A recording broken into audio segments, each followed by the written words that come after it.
Hey everybody, hope you're all doing okay out there. Well, just as I was finishing up my last video for Doom 64, I decided to watch the newest Nintendo Direct, and lo and behold, look what we got in the eShop! Saying I was excited to play the remake of Panzer Dragoon was an understatement, as I have always enjoyed this series immensely, but unfortunately, never owned a Sega Saturn. I know, the shame. The shame. I played the original on PC back in the day, and eventually got a copy of Panzer Dragoon Orta for the Xbox, which actually came with a ported copy of the PC version as a bonus for completing the game. For this video, I'll be using footage from both my Xbox copy of the original and the new remake on Switch. I also understand that some of you will prefer to flip right to my thoughts on the new remake, so I've added a timestamp below for just that. With that said, let's not waste any more time and get right into how well Panzer Dragoon holds up today. Released in 1995 as one of 6 launch titles for the Sega Saturn, Panzer Dragoon is a rail shooter, created by director Yukio Futatsugi and art director Manabu Kusunoki. Comparable to titles like Space Harrier and Star Fox, where your character or vehicle moves automatically through a stage, while you have limited control to dodge and shoot at enemies with. It would go on to spark multiple sequels, making a total of 4 games in the series, and leave some pretty nostalgic memories for gamers who were fortunate enough to play them back in the day. Although the game may move like Star Fox to a degree, it definitely doesn't look like it. In fact, I'd say the game's world feels more like a mix of Dune and the Dragon Riders of Pern books by Anne McCaffrey. It manages to capture a bleak, yet beautiful atmosphere that really draws you in. Although not much of the story is explained here, I'll reference the game's original instruction manual. Panzer Dragoon takes place thousands of years in the future. Humankind has almost been completely wiped out due to the use of bioweapons. In order to rebuild, the remaining humans formed parties called Imperials to search for ancient weapons and use them to take out the dangerous creatures now inhabiting the Earth. The Imperials themselves became corrupt and set to use these weapons for their own form of dominance. You play as Kiel Fluge, a member of a local hunting party. Kiel sees an Imperial battleship fly by and gets attacked by 2 creatures. He chases one into an ancient ruin before witnessing 2 dragons in combat. The Black Dragon tries to attack Kiel before the rider of the Blue Dragon swoops in to save him, and the rider takes the attack instead. As the Black Dragon flies away, the rider of the Blue Dragon reaches out and forms a psychic connection with Kiel, relaying a cryptic message which tells Kiel not to let the Black Dragon reach a mysterious black tower. After this, the rider dies, and Kiel decides to pick up his gun, mount the Blue Dragon, and fulfill the rider's mission.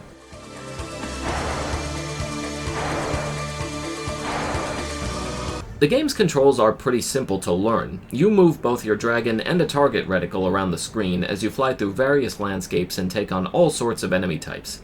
You can fire like normal, or lock onto multiple targets at once to fire a homing laser shot and take them all out. The most unique feature about this game, and most games in the series, is your ability to shift the camera various degrees in order to fire at enemies from all directions.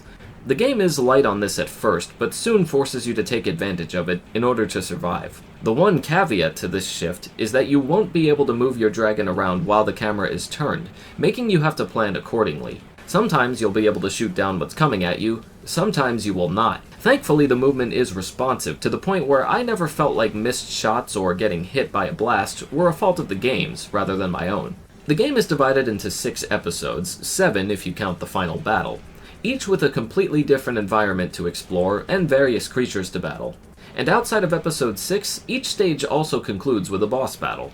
No 2 stages really look or feel completely alike, which helps keep the game from feeling boring or repetitive. While this might not look as impressive to someone graphically as it did back in 1995, it should be known that this game was a real technical achievement for its time.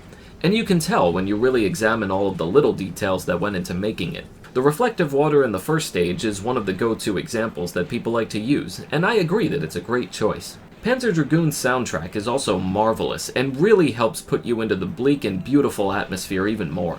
The music in the first stage may be one of my favorites in all of gaming history, and I do not exaggerate when I say that.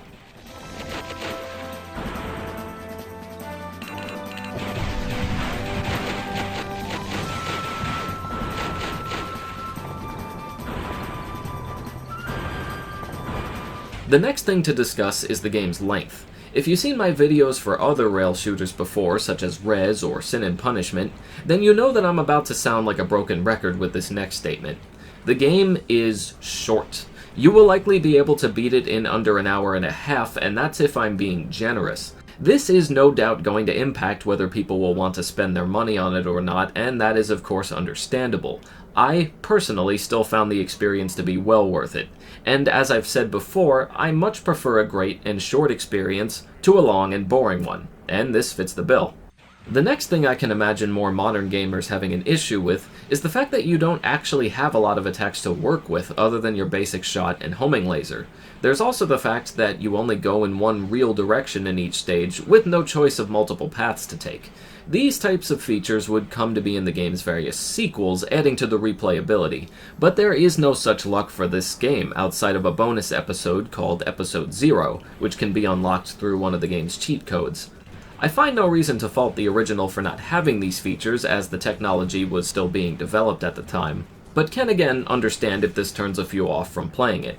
What I will say is that I personally found it enjoyable enough to replay multiple times, and still find myself coming back to it on occasion, just to remember the joyful experience it gave me, in the same way a beautiful book or movie has. Despite issues with the length, I think many will be just as surprised as I was to see that the game actually holds up remarkably well, even now. Between the nice, responsive movement, beautiful artistry, and atmospheric soundtrack, I consider the original Panzer Dragoon to still be well worth the visit, and I'm only more excited to remember that the series would only get better from here on out.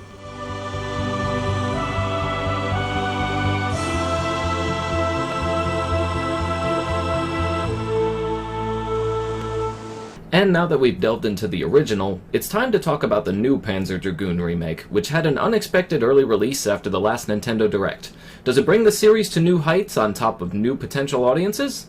Let's go find out. On a long list of games I never expected to actually see come back from the dead, the Panzer Dragoon series was absolutely one of them. Over the years, gamers have had very limited options when it comes to playing these classic titles, particularly the second and third, as they were mostly limited to either the original Sega Saturn releases or the PC ports of the first two games. The first game being included with Panzer Dragoon Orta for the Xbox was a nice touch, but it was about all we would ever see. Until now. With big shoes to fill, a new remake for the Nintendo Switch has emerged, with plans to release on other platforms like Steam at a later date. The remake was developed by Megapixel Studio and published by Forever Entertainment. The aim, of course, was to bring the original series into the modern age with new graphics, better frame rate, and other little touches to make the experience feel new and fresh, while still remaining faithful to the original. Did it manage to do that? I'm going to start by saying yes, and no, and it's a long story.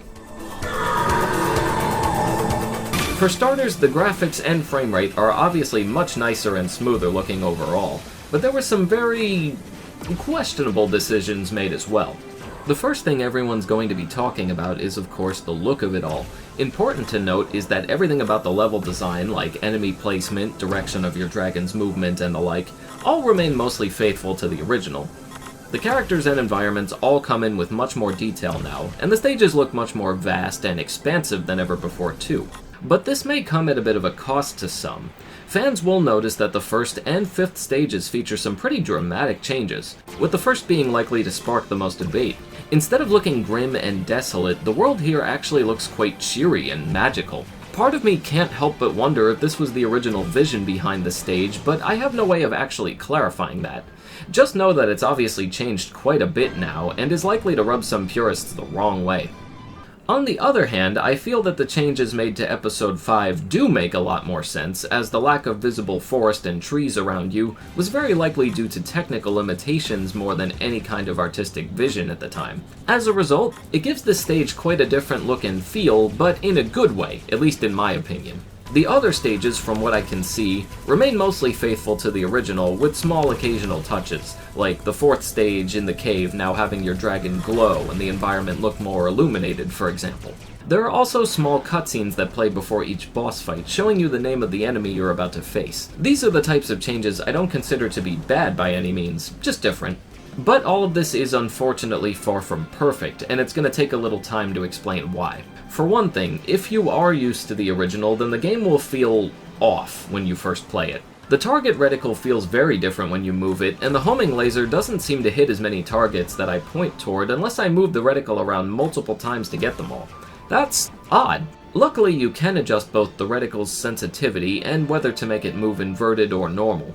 I found around 0.75 to be the closest to making it feel like the original game here. The homing laser issue doesn't seem to be fixable at this time, however. It's also annoying that you can only make these adjustments on the main menu, making you have to essentially restart or reload a file every time you want to change something, instead of being able to pause and do the same thing. The other major difference is the way the dragon seems to bounce up and down when in flight. This puts the motion more in line with the one in Panzer Dragoon Orta, but in this remake it makes it kind of hard to tell if and when I'm dodging attacks correctly, with the dragon seemingly moving all over the place. The game also moves at an average of 30 frames per second. I'm not sure why they couldn't exactly go for 60 frames, but it's still manageable. I also noticed the target reticle actually seems to move behind the dragon. Again, nothing game-breaking here, just odd decisions all around. Perhaps the biggest offender for me, though, is the rotation speed. For some reason, I get a lag whenever I press the buttons to switch from side to side, actually throwing off my timing quite a bit. I did not have this issue in the original game, so it's a bit strange to see it here. I personally believe that despite these changes, it doesn't actually ruin the experience overall, but in order to feel that way, I had to keep my expectations in check.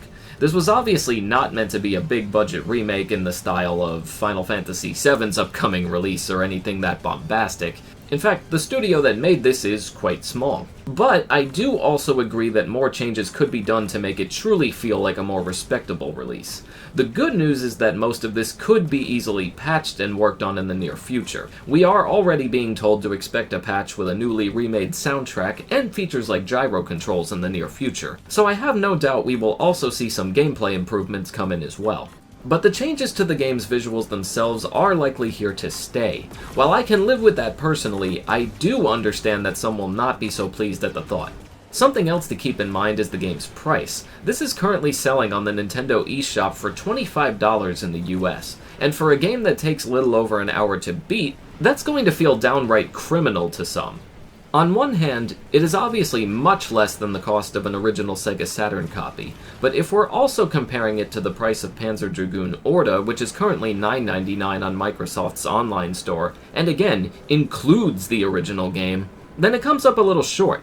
Even stranger is the fact that I actually feel the original game is still the overall better title to play, even if the new release is technically the more accessible.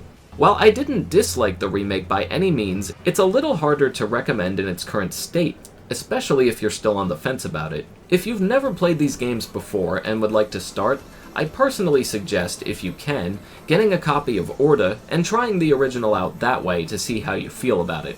Then I might recommend you giving the remake a try, if you're still willing to put down the time and money to see what else is in store.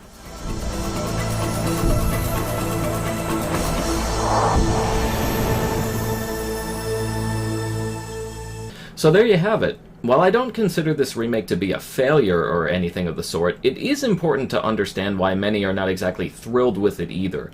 Personally, I still enjoyed my time with it overall, but would never try to act like I wasn't irked by a few of the decisions made here either. That said, minus some of the artistic liberties taken, I do believe most of these other issues, like the lag between switching your camera angles, can at least be fixed in patches and improved on to make this feel like more of a polished product in the end. In fact, if this experience has taught me anything, it's how impressive I still find the original version after all this time. I really do hope that we continue to see more improvements, and that the development team takes the critiques seriously when working on Panzer Dragoon 2 in the near future. And that's going to do it for this video. Thank you all for watching, and let me know your thoughts on this game, both the original and the remake, in the comments below. I'll see you all again, real soon.